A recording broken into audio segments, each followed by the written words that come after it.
السلام عليكم ورحمة الله وبركاته. ازيكم حبايب قلبي؟ اهلا بيكم في فيديو جديد.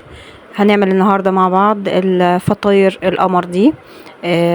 تنفع لللانش بوكس وللفطار والعشاء. سهلة جدا وجميلة، مغذية وطعمها لذيذ جدا وشكلها روعة. كمان هنعملها بحشوة بسيطة بس طعمها تحفة. تابعي معايا الوصفة للآخر عشان نشوف ازاي هنعملها بالمقادير مظبوطة والتسوية الصح، تطلع معاكي بالجمال والحلاوة دي. يلا بينا نسمي الله ونبتدي الفيديو. بس لو أول مرة تشوفيني يسعدني اندماجك للقناة وتفعيل زر الجرس عشان يوصلك كل جديد. أول حاجة معانا 1.25 كوباية من اللبن الدافي. أنا بستخدم هنا الكوبايات المعيارية، بتنفع بدل الميزان وبتدي نتيجة كويسة.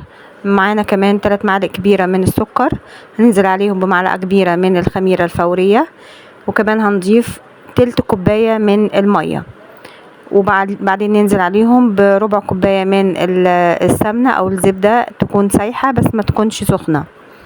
وننزل عليهم ببيضاية بدرجة حرارة الغرفة. وطالما ضفنا البيض في العجين يبقى لازم نضيف رشة فانيليا. بنبتدي نقلب المكونات بتاعتنا كويس لحد ما نخلطها كلها تماما. ممكن كمان تضيفي معلقتين كبار من العسل الابيض، هتدي قيمة غذائية للاطفال مع المكونات بتاعتنا. بعد كده هنحضر 5.5 كوبايات من الدقيق متعدد الاستخدامات، هننزل عليه برشة من الملح ونقلبه، وبعد كده نضيفه على المكونات بتاعتنا السايلة بالتدريج. بنضيف كل جزء ونبتدي نقلب ونخلط الدقيق مع المكونات، ونرجع نضيف جزء عليه كمان ونقلب بالشكل ده. إضافة الدقيق بالتدريج بتقلل مدة العجن، واحنا كمان ممكن ما نعجنش بإيدينا أصلا، هنستخدم المضرب اليدوي أو السباتولا بعد كده، ونخلط المكونات بتاعتنا بالشكل اللي احنا شايفينه. هنكمل إضافة باقي كمية الدقيق بتاعتنا كلها لحد ما نخلصها. بعد كده هنلاقي ان العجينة بتاعتنا بتكون فيها تلزيقة بالشكل ده، مش هتكون متماسكة معانا قوي، هتكون عجينة ملزقة كده. في الحالة دي احنا مش هنضيف اي دقيق تاني بالشكل ده، مش هنضيف اي دقيق تاني، هتكون معانا تمام جدا. هنبتدي نغطي العجينة بتاعتنا بفوطة لمدة 2 بس مش اكتر من كده، وبعد كده نرجع للعجينة تاني. كده خلاص غطينا العجينة بتاعتنا لمدة 2 دقايق. هنبتدي نشتغل فيها بعد كده بإضافة معلقة كبيرة من الزيت، زيت نباتي. بعد كده بنبتدي نغلف كل العجينة بالزيت، ونلف العجينة بتاعتنا بالزيت كويس جدا. الموضوع ده هياخد معانا حوالي 5 دقايق مش اكتر.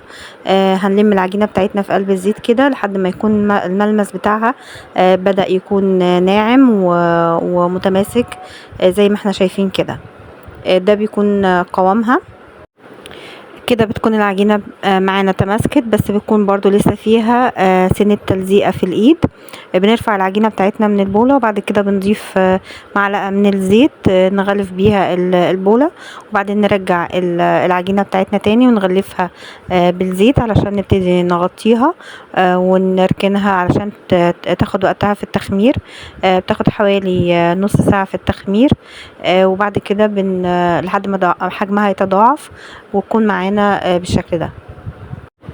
هنبتدي نحضر الحشوة بتاعتنا، بتكون عبارة عن كمية من الجبنة القديمة، وبننزل عليها بفلفل ملون المتوفر عندك، ممكن مقطع قطع صغيرة، وعليهم كوباية من الجبنة الموتزاريلا.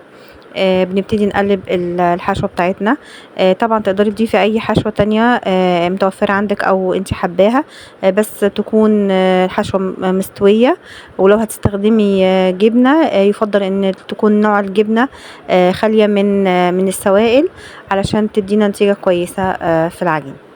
هنا العجينة بتاعتنا بعد ما اختمرت وتضاعف حجمها، بناخد العجينة بتاعتنا وننزل بيها على السطح اللي هنشتغل عليه، وبعد كده بنبتدي نلم العجينة حوالين بعضها بالشكل ده، بنخرج منها جزء من الهواء، وبعد كده بنبتدي نشتغل فيها. هنبتدي نقسم العجينة بتاعتنا ل3 أجزاء متساوية، كل جزء بيكون معانا بنلمه على ايدينا يكون على شكل كورة. بنحاول نخلي الكور بتاعتنا اللي قسمناها او الاجزاء متساوية على قد ما نقدر. بعد كده بناخد كل الكور اللي عملناها وبنحطها في صينية مدهونة بالزيت او الدقيق، وناخد واحدة منهم ونبتدي نشتغل عليها. بنقسمها كل واحدة ل4 اجزاء بالشكل اللي احنا شايفينه ده. كل جزء بنقسمه ل4 اجزاء متساوية، وبعد كده ال4 اجزاء دول بنعمل نقسم كل واحدة فيهم برضو لنصين بالشكل ده. هناخد كل قطعة عملناها ونبتدي نفردها قدامنا. بنحاول نعمل الأجزاء اللي نفرد من الأجزاء من اللي بره، ويكون الجزء اللي في الوسط سميك شوية علشان الحشوة بتاعتنا نكون متأكدين ان هي مش هتخرج مننا أثناء التسوية. وبعدين بنلم العجينة بتاعتنا على الحشوة بالشكل ده ونعملها كورة، وبعدين نبتدي نلفها على ايدينا كده على السطح بتاعنا، وهتاخد معانا الشكل الكورة بالطريقة دي. بعد كده بيكون معانا العلب الفويل او الألمونيوم اللي هي بتدخل الفرن. بنضيف عليها معلقة من الزيت، بندهنها بمعلقة من الزيت، ونضيف الفطاير بتاعتنا او المخبوزات بالشكل ده. بناخد كمان واحدة وبعدين بنفردها من الأطراف، وبعدين بنخلي الجزء اللي في النص يكون سميك شوية، ونضيف الحشوة بتاعتنا. وبعد كده بنبتدي نقفل على الحشوة بتاعتنا على شكل كورة بالشكل ده، وبعدين نلفها علشان تاخد معانا شكل مظبوط لما نحطها في العلب اللي هنسوي فيها. انا هنا عملت حشوة الجبنة بالجبنة الموتزاريلا والفلفل زي ما احنا ما شفنا، كان طعمها جميل جدا ورائع. ممكن تستخدمي اي حاجة تانية متوفرة عندك. انا برضو عملت جزء او كمية بالمربى كانت موجودة عندي، طلع برضو طعمها جميل جدا لو حابة تكون حاجة مسكرة مش حادقة. هنخلص بقية الكمية بتاعتنا ونبتدي ان احنا نغطيها علشان تختمر معانا وتاخد فترة التخمير التانية.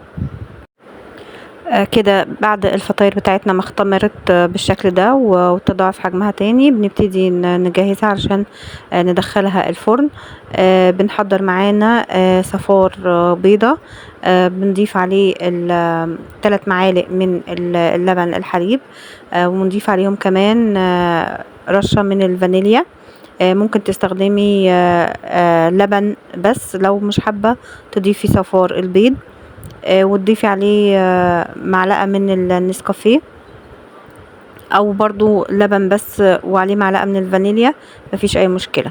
بندهن الفطاير بتاعتنا كلها، وبنكون مسخنين الفرن بتاعنا على اعلى درجة حرارة. هنا علشان تاخدي تسوية مظبوطة الفطاير تطلع معاكي مستوية كويس من جوه، لازما الفطاير تدخل على رف اوسط على اعلى درجة حرارة. انا ما بشغلش لا شواية ولا مروحة، انا الفرن عادي جدا عندي ما فيهوش مروحة. اللون اللي بتاخده الفطاير بيكون من درجة حرارة الفرن من تحت، بتطلع معايا اللون المطلوب اللي انا عايزاه بالشكل ده. هنا بتطلع معانا من الفرن بيكون شكلها بالجمال ده. بجد ريحتها تحفة وشكلها مميز جدا، جميلة جدا وطعمها رائع. شايفين قد ايه هشة وعاملة زي القطن كده، عاملة زي السحاب بجد. شكلها جميل وطعمها اجمل، وهتنفعك في كل الحالات، في اللانش بوكس او الفطار او العشاء. تقدري تحطيها في اكياس وتفرزيها في الفريزر، وتطلعيها في وقت الاستخدام مجرد بس ربع ساعة وهتكون فكت معاكي. كمان اللي بحشوة المربى كان طعمها جميل جدا وبجد تستحق ان انتي تجربيها. احلى 100 مرة من اي حاجة ممكن تشتريها من برا البيت. ان شاء الله تجربوها وتعجبكم. ما تنسيش اللايك وكومنت حلو زيك، واشوفكم على فيديو جديد ان شاء الله على خير ومع الف سلامة.